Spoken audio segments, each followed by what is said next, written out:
All right, what we're going to do now is we're going to go ahead and talk about science, and we have two videos in which we're going to talk about science. In the first video, we're not just going to talk about science, but we're going to talk about ways down through history that people have used to know things. In the second video, what we're going to do is we're going to talk about a fact, a hypothesis, and a theory, and we're going to see if we can get a good handle on the distinction between those things. So here we go. Well, what is the process by which people acquire knowledge about kinesiology, physiology, or any scientific discipline for that matter? So go ahead and pause the video and see what you can come up with for an answer. Well, I hope that you said science. And so now what I want you to do is think a little bit about what that term means to you. What is science? And I know you've had lots of science classes. Some of you have had chemistry and physics and biology and intro to kinesiology and other things in high school and junior high school. So take a minute or so and jot down some thoughts about science. The term science comes from the Latin scientia, which means to know or to discern. And science is the systematic study of the universe and its many parts. Now, I don't want you to automatically think of the universe as everything out in space, because the truth is that things on Earth are also a part of the universe, including you and me. And so we can study the human organism using science as well. We can also say that science is the branch of knowledge that produces theoretical explanations of natural phenomena based on observations, studies, and experimentation. And so again, natural phenomena are part of that universe that we talked about earlier. And natural phenomena include: how does our cardiovascular system work? How do our cells reproduce? How does the immune system fight a virus infection? And we can use scientific knowledge to help us describe and to predict. And that's true again for these natural phenomena that we talk about. Well, one way of describing in biomechanics, you might look at changes in gait when a person is a forefoot striker versus a heel first striker while running. Or we might predict: can elderly women who lift weights increase muscular strength and endurance? And so there are some examples of how we can use science in kinesiology or physiology. So science can be considered two things. Well, science is a process. It's a process that we use to gain knowledge about the natural world, natural phenomena, the universe. We can say that multiple ways. Secondly, science is knowledge. It's organized, reliable information about the natural world. And so what I want you to do again is pause this video and list some important reasons to study science. You can just jot them down. Use bullet points, don't write out full sentences. Well, now, if you're a very pragmatic person, you might say, well, so I can get my degree and get the heck out of here and get a job and live my life. But there are other reasons to study science too. The population of the Earth in your lifetime is going to surpass 10 billion people. How do we feed all those people? And so that's something that we need science to help us figure out. Another thing that we can look at is, can we predict when a tsunami is going to occur and what land bodies are going to be most affected by that? And I'm sure that you've come up with other reasons for studying science. Maybe some of you thought about using science to develop the most effective vaccine against a viral infection that we can. COVID-19 maybe? Well, what are some important reasons for us to study anatomy and physiology? And actually, I just gave you one, didn't I? Pause, write down some thoughts.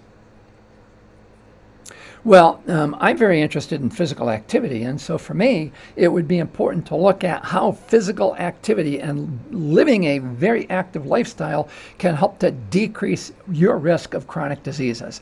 And I like to tell people that kinesiology is the only major that can save your life. Another thing that we could look at is in diseases like Parkinson's and diabetes, where cells within an organ of the body have died off, is it possible for us to take other cells and coax them into becoming the cells that died off? So in Parkinson's, cells die and they stop producing a neurotransmitter that we need. And so maybe we can coax other cells into becoming those cells that died and starting to produce that neurotransmitter again. In diabetes, cells that produce a hormone have died off. Well, how do we learn about kinesiology, physiology? How do we know what we know about function of the human body? The answer is that, like all sciences, physiology, kinesiology has been developed through the process of discovery and analysis using what is called the scientific method. And I'm sure that many of you are somewhat familiar with the scientific method. Some of you have heard of it, but it's not quite clear to you what exactly it is. So let's take a look at it. Scientific method is this process by which scientists collectively, groups of scientists working in different places and working at different times, and over time attempt to construct an accurate representation of the natural world. And again, that includes functioning of the human body at all levels, cellular, tissue, organ, and so on. Well, by accurate, we mean that it's reliable. Different labs come up with the same information, consistent and non-arbitrary. Well, before we continue on talking more about the scientific method, let's go ahead and look at other ways of knowing that were used back through history before the scientific method was developed. A very early one is what's known as tenacity. And this is simply saying that something is true because we've always known it to be true. It's sometimes also referred to as custom and tradition.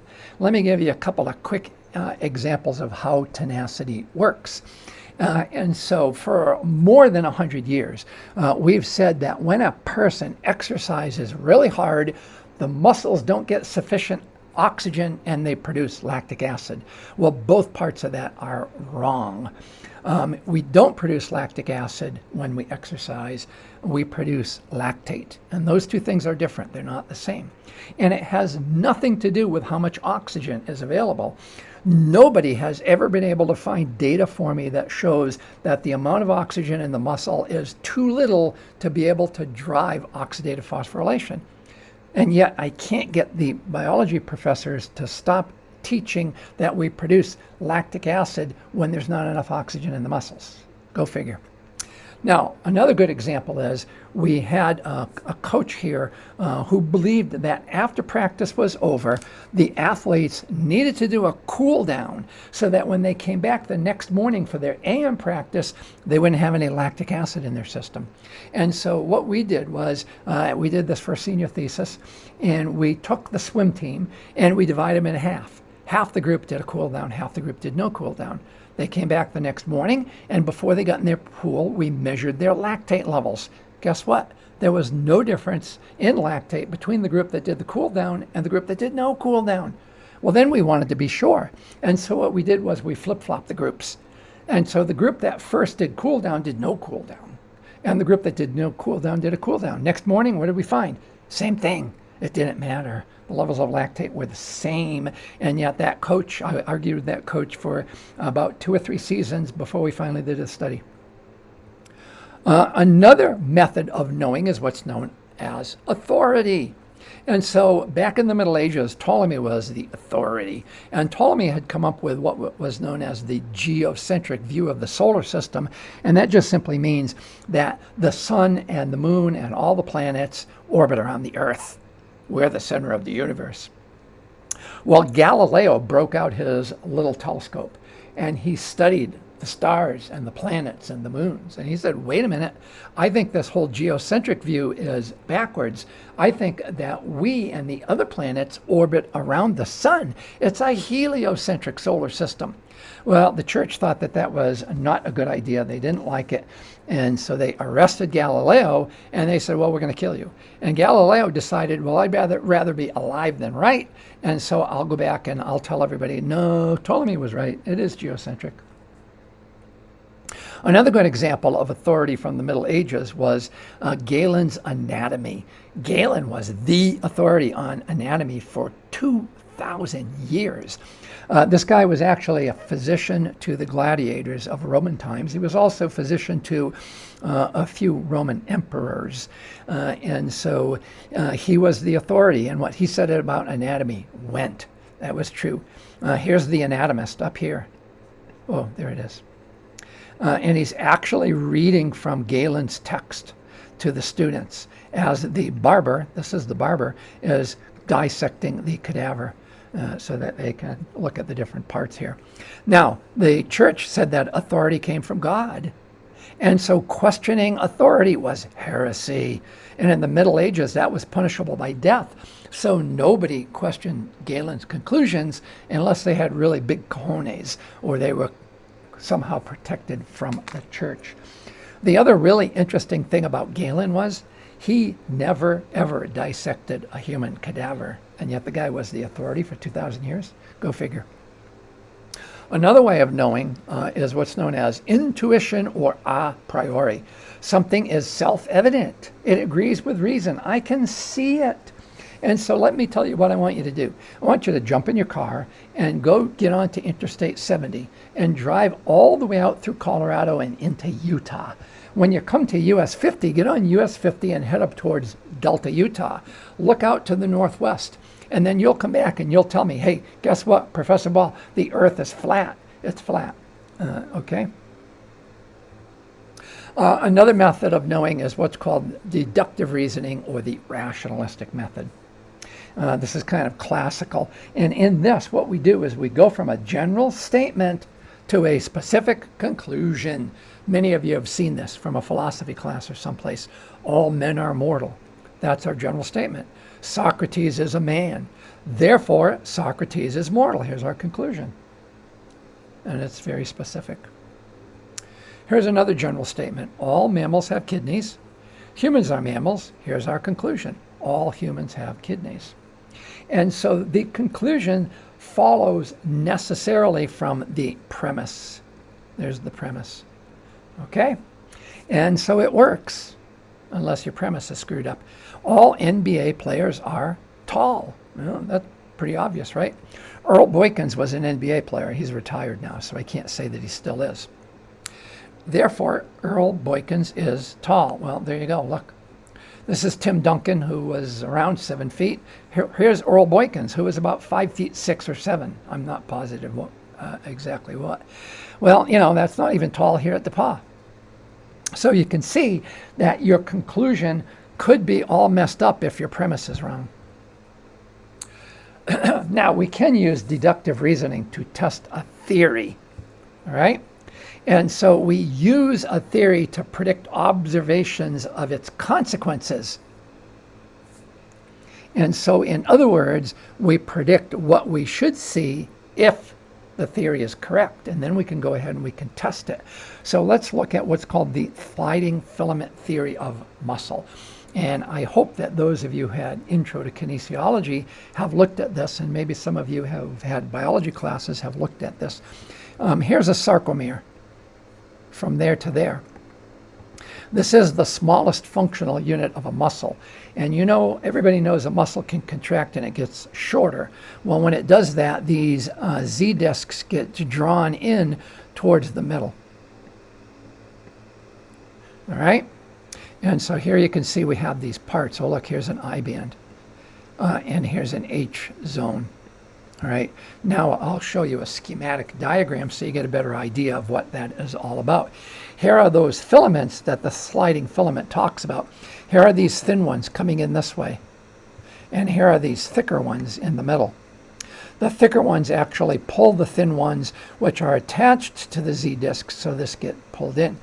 The sliding filament theory tells us if it's right, the I band should get narrower and the H band should get narrower and even disappear. Well, and that's exactly what happens when a muscle contracts. All right? So in deductive inference, we go from the general, the theory, to the specific, the observation. Now, the opposite of deductive reasoning is inductive reasoning. And now we're going back to the scientific method. Step number 1, observe and generalize. And so we generalize from a specific observation to a general, wide-ranging statement. So for instance, we could say, well, all observed cats have fur. There's our specific statement. Therefore, all cats have fur. There's our generalization. Well, some of you know that's not true. There are cats with no hair. Every frat guy I see drinks beer. Therefore, all frat guys drink beer. Well, that's not right. Some of them drink hard liquor, right? Every crow I've ever seen is black. Therefore, all crows are black. Bam. Well, what do you know? Well, how is it that we can use inductive reasoning in the scientific method? Well, what we can do is we can go ahead and we can make a prediction. And that prediction becomes our hypothesis. And if we've stated it well, now we can go ahead and test it.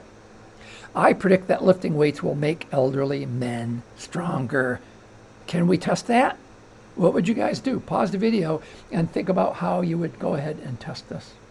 And you should be able to do that. All right. And so, yes, indeed, we can go ahead and we can test that prediction. So, again, inductive reasoning. I want you to write an example of how a scientist could use this to make a prediction that can be tested. Don't use the one that I just gave you. Come up with your own. Well, here are some examples for you. So here's observation number 1.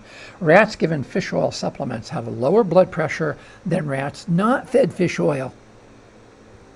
Observation 2. Canadian researchers have shown that fish oil supplements lower blood pressure in cats and dogs. And now here we generalize. Fish oil lowers blood pressure in mammals, including humans. Well, guess what? That's also a prediction. Now, can you design an experiment to test that prediction?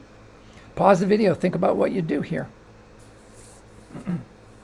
And so what you should say is, yeah, we're going to go out and we're going to recruit some subjects, and then we're going to randomly assign them to one of 2 groups. Group A is going to get the fish oil. Group B is going to be our control group. They don't get anything.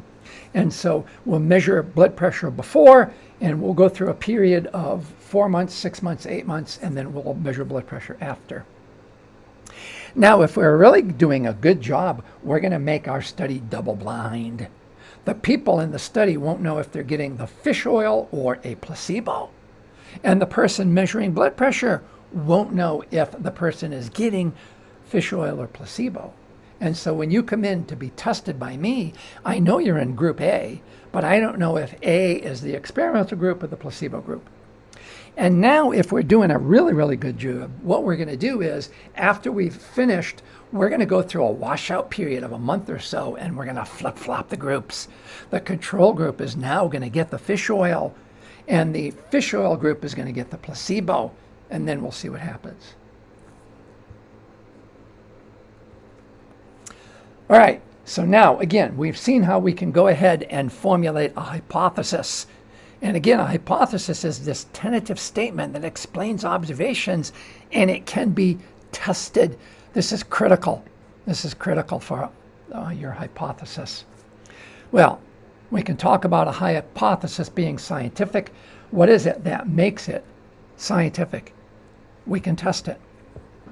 And so now you should think of a couple of examples of testable hypotheses and see if you can come up with some that are not testable. What's a hypothesis which is not testable? Well, here's a hypothesis that I've come up with. A 10 milligram per day fish oil supplement taken for 1 month will lower blood pressure in people with high blood pressure. What do you think? Did I come up with a scientific hypothesis? All right. Here's another hypothesis that I have. Passing through a black hole increases human longevity. Can you test that for me and see if I'm right? All right. So clearly that one is not a scientific hypothesis. Sorry, I pushed the button a little too soon. All right. Next, what we do is we go ahead and we design our experiment or study. And this is carefully planned and executed manipulation designed to test our prediction. And here what we have to do is we have to try and control for all variables with the exception of one or two. And so our blood pressure study is going to be affected by other things. So I want you to pause the video and list down some other things that could affect this. And so what you should have said, well, okay, so age makes a difference. As people get older, their blood pressure goes up. Sex makes a difference. There are differences in blood pressure between men and women. Physical activity makes a difference. And so these are all things that we need to try to control. We want those things to be similar, and our only difference being, well, did they get fish oil or did they not get fish oil? Well, then we go ahead and we collect our data, we analyze our data. And I want to emphasize, and I'll do this over and over throughout the semester, it's important that you take your time and you do careful and precise measurement. If your measurement's bullshit, your study's bullshit. And then it's also important that you look at your data, you think about what you've done, and you ask yourself, are my data biased? Are my data biased? Now, if data are biased, we need to go back and redesign the experiment and try and do a better job.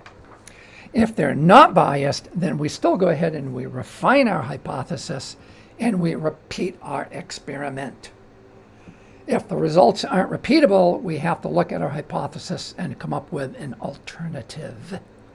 Now you have to understand that repetition is critical to the scientific method. It is extremely unlikely that one study or one experiment will ever prove anything. Proof only comes after many repetitions of a given experiment. The only exception to that would be something like our crow experiment. All crows are black. Well, all we need to do is find one non-black crow and we've disproved it. Okay, and then we go ahead and our conclusions are drawn, and I want you to understand scientific conclusion versus a conclusion in a humanities class. So when you write a paper in a religious studies or a history class, you have concluding paragraphs. That's not quite the same as what we're going to do here. A scientific conclusion is a little bit different. We conclude based on our data that our hypothesis was supported or not supported. Okay? And so it's a necessary consequence of two or more propositions taken as premises, or it's a logical necessary end reached by reasoning and using our data. And here's a little bit of a flow chart, and you can look through this. And it shows you the steps in the scientific method. Observe and generalize, and that will lead to your hypothesis. All right? I went the wrong way, but you can figure it out. You're smarter than I am. Now let's go ahead and talk a little bit about bias and look at how bias can come up. And so this is from a study that was done back in 1997 looking at cancer rates in Utah and Washington, D.C. And you can see Utah 126 per 100,000 people, D.C. 221 per 100,000 people. What do you conclude? Do you conclude that urban living causes cancer? The problem is that we have a bias here. What are the sources of bias that we have? Oh my God. Population profile. Cancer rates differ by gender, race, and age. Are the genders, the races, and the ages the same in Utah and Washington, D.C.? Maybe, but we don't know that. Cancer rates differ by occupations because some people are in occupations where they're exposed to carcinogens. Maybe there are more of those in Washington, D.C. than there are in Utah. Mobilities. People who are diagnosed with cancer leave Utah. They go to places where they can be near the best cancer centers in the country. And then healthcare.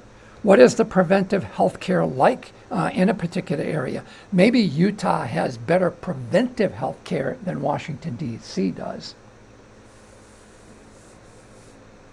Okay, and then again, I'm going to repeat, because repeatability is important. Hypothesis proposed, study well designed and honestly carried out, data support your hypothesis. Has it been proven? No. So again, practically speaking, one study never ever proves anything. With the one exception, we can disprove a negative with one study. No crows that aren't black. No cats without fur. Okay? And that's why studies need to be replicated. Back in the 90s, there were these two researchers. Ironically, they were from Utah.